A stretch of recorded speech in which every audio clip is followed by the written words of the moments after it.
محمد مہتاب عالم امجدی جھارکھنڈ سے عرض کرتے ہیں، السلام علیکم ورحمۃ اللہ وبرکاتہ۔ حضرت کی بارگاہ میں میرا یہ سوال ہے کہ زید جو کہ بہت ضعیف ہو چکا ہے، وہ نماز میں شیطان کی وسوسوں سے بچنے کے لیے لا حول ولا قوت الا باللہ پڑھتے تھے۔ اب اس صورت میں ان کی نماز ہوئی یا نہیں؟ اگر نہیں ہوئی تو وہ اتنا ضعیف ہے کہ قضا بھی نہیں کر سکتا، تو اب وہ کیا کرے؟ جناب مولانا محمد مہتاب عالم امجدی صاحب، وعلیکم السلام ورحمۃ اللہ وبرکاتہ۔ لا حول ولا قوت الا باللہ یا اس قسم کے اذکار کوئی شخص نماز میں اگر کسی ایسے مقصد سے پڑھے کہ جس کو جواب دینا قرار دیا جائے، تو ایسی صورت میں نماز نہیں ہوتی۔ اور یہاں ظاہر یہی ہے کہ شیطانی وسوسوں سے بچنے کے لیے، نہ کہ محض تعظیم الہی یا ذکر الہی کے لیے۔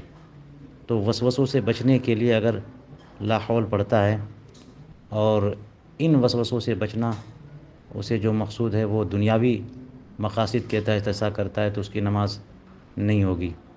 لیکن اگر اخروی مقاصد اس کے سامنے ہوں کہ شیطانی وسوسوں سے بچے تاکہ اس کی عبادت درست رہے اور اللہ کی بارگاہ میں اس کو قرب خاص حاصل ہو، تو اس قسم کا مقصد جسے اخروی مقصد کہا جائے، تو اس کی نماز بالکل ہو جائے گی، اس کی نماز میں کوئی فرق نہیں پڑے گا۔